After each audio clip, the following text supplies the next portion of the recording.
La Voz de América presenta. En esta emisión de Venezuela 360. Cumbre Biden-Putin replantea acercamiento ruso-América Latina. Creo que lo que Rusia siempre ha estado buscando en la región y sobre todo en Venezuela con la apertura que le dio Chávez fue tener presencia política en la región. Expertos consideran que Moscú quiere algo más que solo distribuir su vacuna anti-COVID-19. ¿Podría el fallo de la Corte Suprema de Estados Unidos sobre beneficiarios del TPS impulsar la reforma migratoria? Es que en el Senado se necesitan completamente todos los votos demócratas, en adición a 10 votos republicanos. El proyecto en el Congreso permitiría a tepecianos obtener tarjeta verde aún si entraron de forma irregular. Un patrimonio de la humanidad en ruina. Eso requiere una inversión al menos de $20 millones mensuales para poderla recuperar. Luego de ser ejemplo arquitectónico, la Universidad Central de Venezuela muestra su rostro más caótico. Y desde Argentina, la creatividad venezolana llega a la pantalla chica. Es un reto, inicialmente fue un reto porque era algo que yo no tenía ni la menor idea. Una maestra de matemáticas demuestra que los sueños comienzan con un 2 más 2.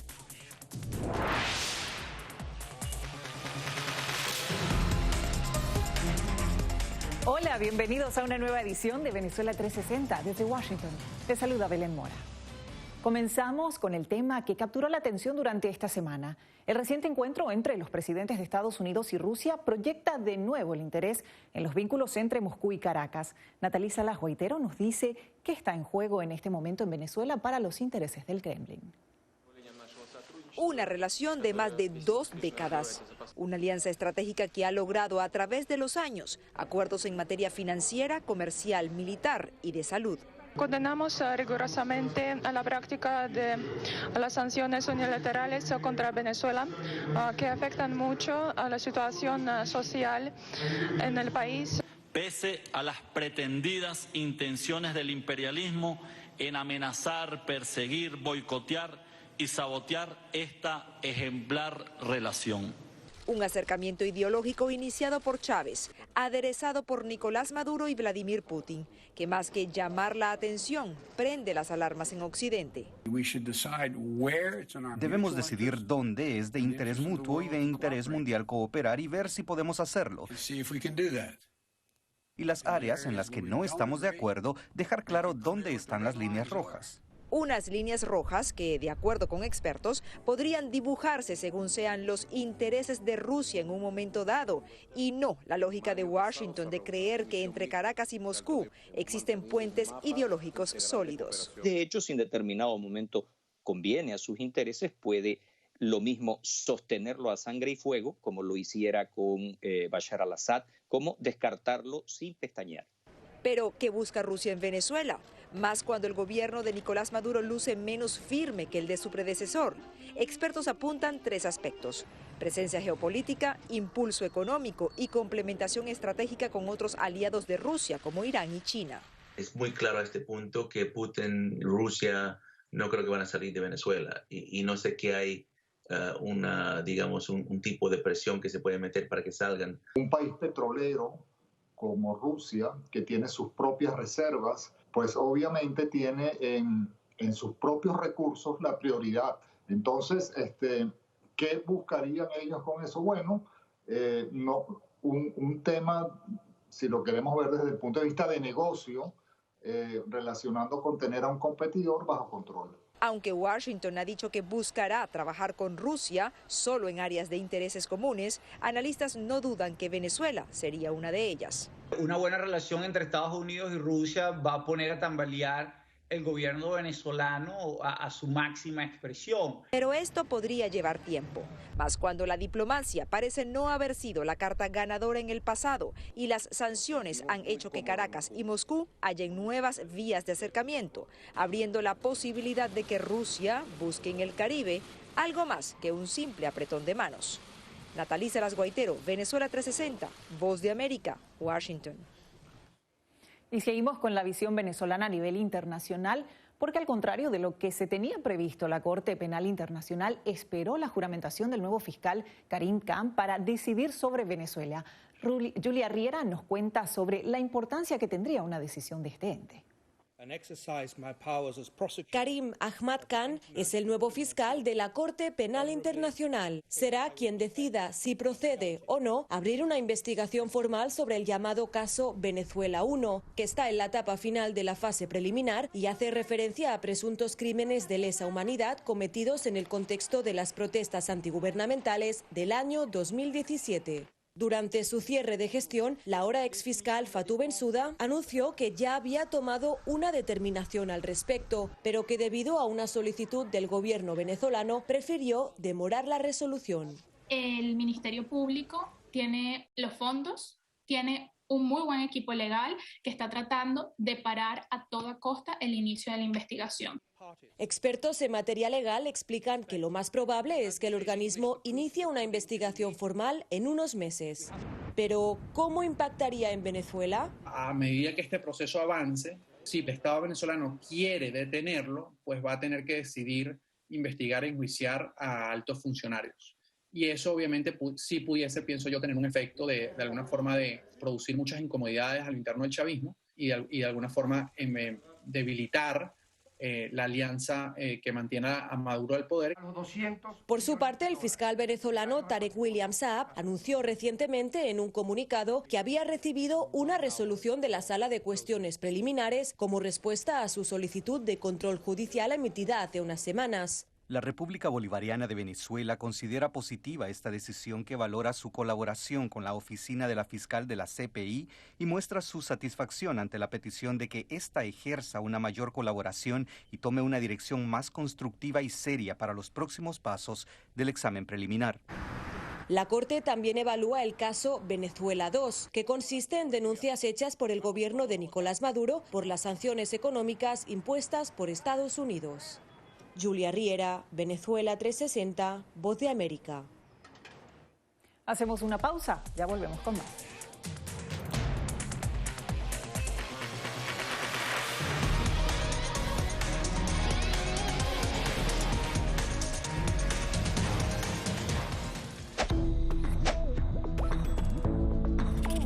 La Organización Mundial de la Salud asegura que las mascarillas son esenciales para eliminar la transmisión del nuevo coronavirus y salvar vidas. Por ello, recomienda su uso cuando se está en lugares concurridos, donde no se pueda mantener el distanciamiento social y en lugares con poca ventilación. Cuando se habla de mascarillas para protegerse del COVID-19, se refieren generalmente a la mascarilla quirúrgica, el respirador N95 o las de tela. Las mascarillas quirúrgicas planas, rectangulares y desechables protegen al portador de gotas de partículas grandes del virus e impiden que los enfermos la esparzan cuando tosen o estornudan. Los expertos advierten que solo deben ser usadas una vez.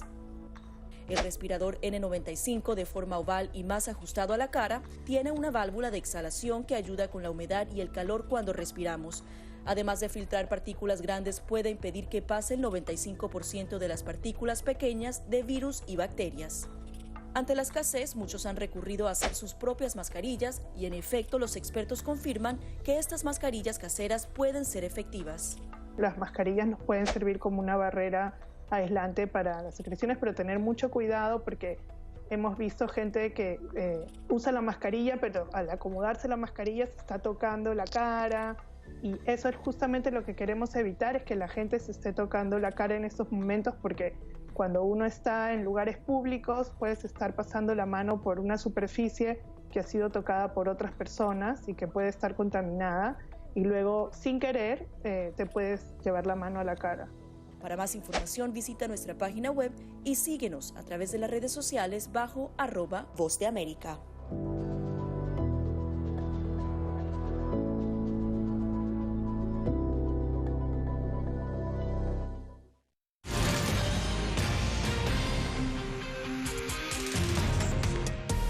Organizaciones internacionales como ACNUR y la OIM se unieron a gobiernos de diferentes naciones para recolectar dinero destinado a la asistencia humanitaria de los migrantes y refugiados de la región, la mayoría de ellos venezolanos. Cristina Caicedo Smith conversó con la ministra de Desarrollo canadiense. Veamos.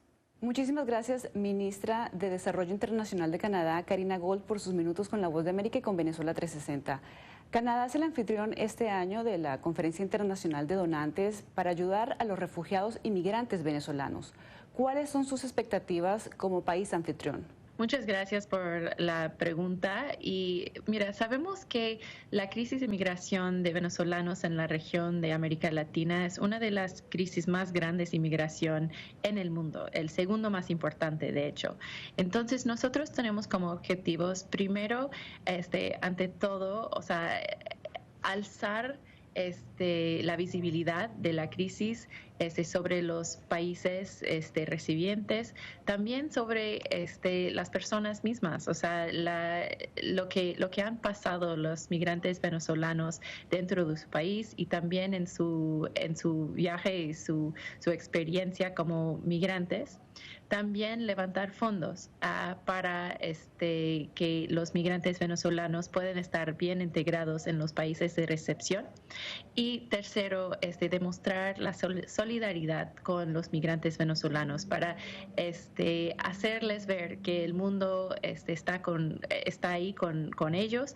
¿Por qué para Canadá específicamente es importante ser anfitrión de este evento y ayudar o asistir a la crisis venezolana? Pues mira, Canadá es un país vecino de los países de las Américas. Es una crisis importante, tal vez lo más grande en nuestro hemisferio en ese momento. Y nosotros hemos estado ahí para apoyar los migrantes venezolanos desde el inicio de esa crisis. Y hemos estado ahí como país socio con los países que han recibido migrantes, tales como Colombia, Perú, Ecuador. Nosotros entendemos y vemos los esfuerzos de muchos de los países que han recibido venezolanos en integrarlos y nosotros queremos apoyar los esfuerzos. ¿Cuáles serían las áreas de interés? Hablamos de la asistencia humanitaria inmediata, sin embargo también se habla sobre todo de enfocarse en asistencia a mujeres y niñas. ¿Por qué?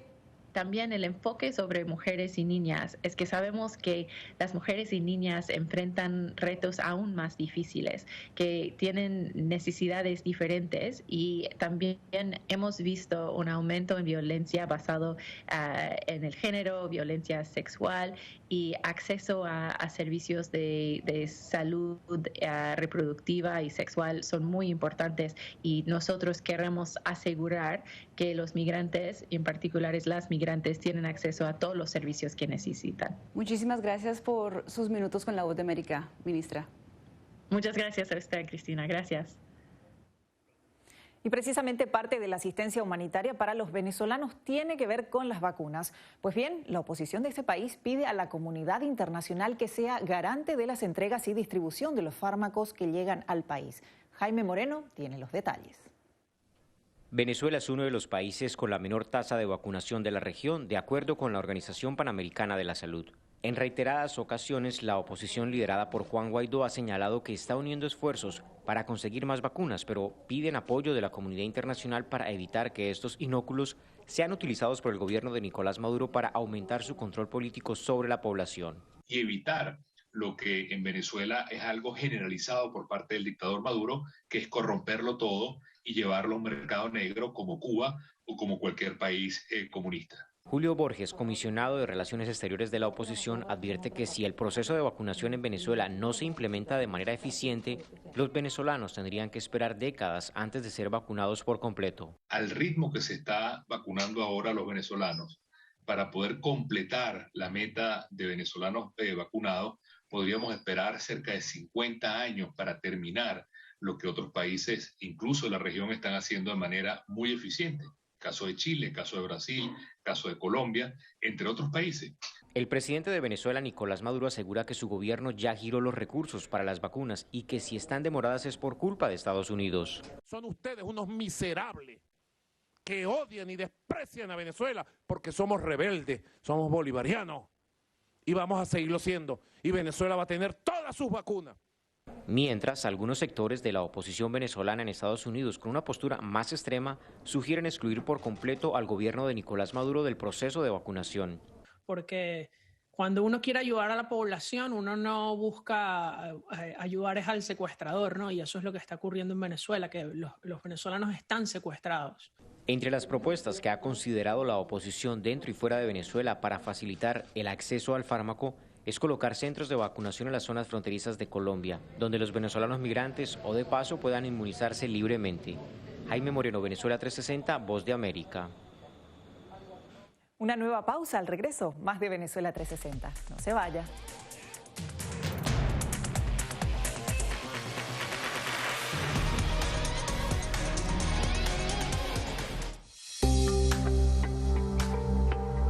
En medio de la pandemia del COVID-19, muchos quieren saber cómo darle una mano a su sistema inmune. El que va a realmente combatir el coronavirus es nuestro sistema inmune, que es nuestro sistema de defensas que va a luchar contra el virus cuando aparezca. Aquí te damos 5 consejos sencillos para mantener tu sistema inmunológico funcionando de manera óptima. Consume una dieta rica en frutas y verduras que incluya alimentos con un alto contenido de vitaminas A, B, C, D y E, así como los minerales hierro, zinc y selenio. Una alimentación saludable reduce el riesgo de adquirir enfermedades crónicas, también reduce la probabilidad de depresión y ansiedad. No solo mejora tu perfil cardiovascular, sino que también reduce la presión arterial y ayuda a controlar el peso.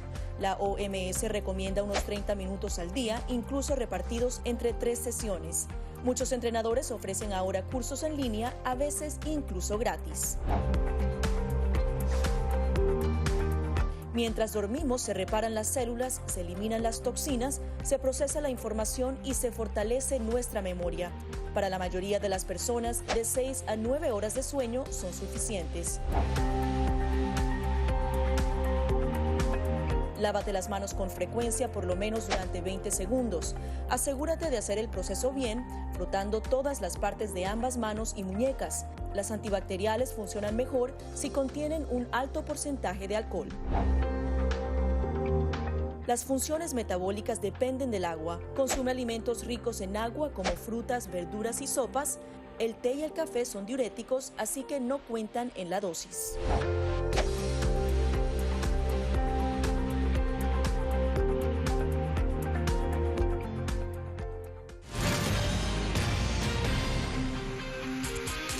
El fallo de la Corte Suprema de Estados Unidos en contra de otorgar la residencia permanente a los beneficiarios del TPS que entraron de forma irregular al país encendió la alarma entre los amparados y solicitantes de este estatus. Carolina Valladares conversó con expertos quienes consideran que el fallo del Supremo podría impulsar una reforma migratoria. Como un balde de agua fría se cayó la decisión de la Corte Suprema de Estados Unidos a las esperanzas de cientos de miles de beneficiarios del TPS. La Corte Suprema está contrario a otros jueces que han decidido que sí obtener el TPS es un beneficio y es considerado una entrada. De esta forma, la justicia de Estados Unidos falla en contra de otorgar la residencia permanente a quienes, habiendo entrado de forma irregular, viven desde hace décadas bajo el estatus de protección temporal en territorio americano. Un precedente judicial que también podría alejar del camino a la ciudadanía a muchos de los miles de venezolanos a quienes recientemente la administración Biden otorgó esta medida transitoria para protegerlos de la deportación. Lo importante que la gente sepa es que deben pedir el TPS porque sí les protege de ser deportado de este país, no importa si uno tiene varios casos a la misma vez. Según expertos, el fallo de la Corte Suprema podría impulsar la lucha por la reforma migratoria presentada por Joe Biden al Congreso.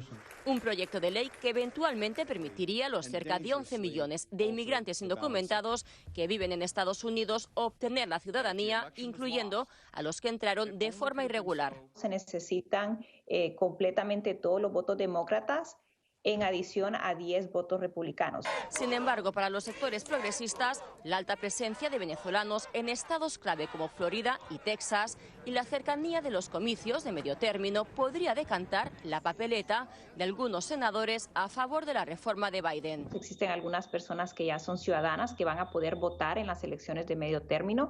Entonces, esta es una buena oportunidad para que sus senadores impulsen estas reformas en el Congreso. Pero concebido para ser un beneficio temporal renovable por plazos de 6, 12 y 18 meses, el TPS ha despertado el recelo de algunos sectores conservadores que sí ven con buenos ojos el fallo del Tribunal Supremo. Como dice el título, se suponía que iba a ser temporal, pero en múltiples administraciones este beneficio se ha extendido una y otra vez, por lo que se ha vuelto bastante permanente. Aunque el presidente Joe Biden se ha mostrado a favor del cambio en la ley de migración, el debate queda ahora en manos del Congreso, donde los legisladores deberán defender su posición, signada por visos de partidismo y promesas de campaña. Carolina Valladares, Venezuela 360, Voz de América, Washington. Nos vamos ahora a Caracas. Hace casi 20 años, la Universidad Central de Venezuela fue declarada Patrimonio Mundial de la Humanidad por la UNESCO. Pero ahora sus pasillos muestran un rostro muy diferente. Adriana Núñez Rabascal nos explica qué pasó. La ciudad universitaria de Caracas fue el primer campus de Latinoamérica en recibir la distinción de Patrimonio Mundial de la Humanidad por parte de la UNESCO, al ser considerada una obra de arte y ser ejemplo de realización coherente de ideales urbanos y arquitectónicos del siglo XX. Pero hoy, el paradigma de modernidad concebido por Carlos Raúl Villanueva no se asemeja a los bocetos de su creador. Mira, eso me da tristeza de que tengamos cosas como la universidad, estructuras como la universidad y que no se ocupen de ellas. Los mosaicos de la Biblioteca Central se han desprendido. La calle Carlos Raúl Villanueva tiene un bote de aguas blancas que complica el paso por el lugar. Los espacios de recreación y las aulas de clase lucen abandonados. Está deteriorada, no se ve que no le dan mantenimiento, no me siento aquí, no sé, o sea, veo todo muy descuidado. Hace un año el techo del pasillo cubierto se desplomó y aún no ha sido reparado, a pesar de que el propio presidente Nicolás Maduro ofreció hacerlo. Pero por la Universidad Central de Venezuela ponemos de lado las diferencias y a trabajar por la UCB. Autoridades universitarias advierten que reparar todas las instalaciones del campus amerita alrededor de $20 millones mensuales, una cifra con la que no cuentan. Dicen que el dinero que reciben solo alcanza para pagar sueldos. El presupuesto de la Universidad Central de Venezuela en el año 2008 era superior a los $300 millones y el presupuesto para el 2021 de la Universidad Central no llega a $3 millones y hasta hoy, hasta el mes de junio, la universidad no hemos recibido ni un bolívar del presupuesto de 2021. Si bien ninguna de las 107 obras de arte que exhibe la ciudad universitaria está en riesgo, otras edificaciones requieren intervención urgente. Creo que de los 89 edificios hay 3 o 4 edificios que el último piso no se está usando por problemas de impermeabilización.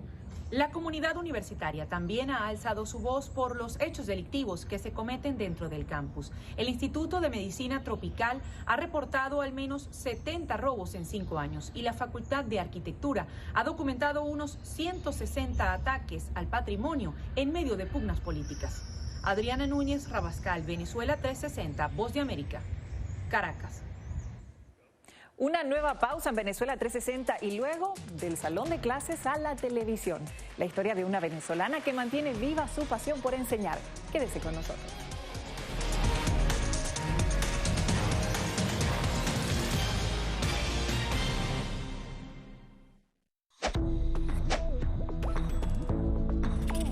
La Organización Mundial de la Salud asegura que las mascarillas son esenciales para eliminar la transmisión del nuevo coronavirus y salvar vidas. Por ello recomienda su uso cuando se está en lugares concurridos, donde no se pueda mantener el distanciamiento social y en lugares con poca ventilación.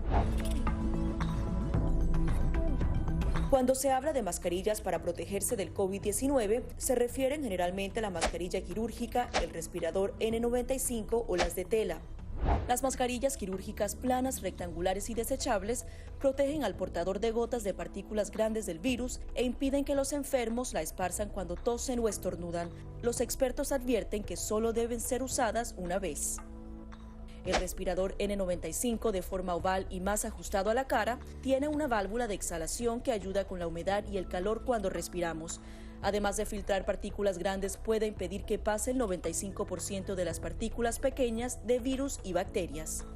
Ante la escasez, muchos han recurrido a hacer sus propias mascarillas y en efecto los expertos confirman que estas mascarillas caseras pueden ser efectivas. Las mascarillas nos pueden servir como una barrera aislante para las secreciones, pero tener mucho cuidado porque hemos visto gente que usa la mascarilla, pero al acomodarse la mascarilla se está tocando la cara, y eso es justamente lo que queremos evitar, es que la gente se esté tocando la cara en estos momentos, porque cuando uno está en lugares públicos puedes estar pasando la mano por una superficie que ha sido tocada por otras personas y que puede estar contaminada, y luego sin querer te puedes llevar la mano a la cara. Para más información visita nuestra página web y síguenos a través de las redes sociales bajo @Voz de América.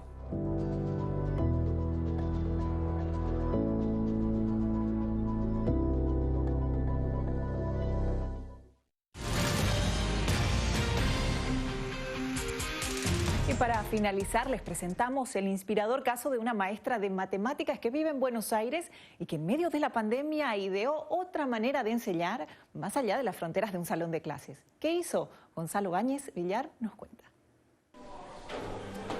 Bienvenidos del Ministerio de Educación de la Ciudad de Buenos Aires. Hoy nos toca matemática, hoy nos toca Marlin Ramos. Bien, Marlin. Siento que puedo llegar mucho más allá de simplemente las cuatro paredes de un salón de clase.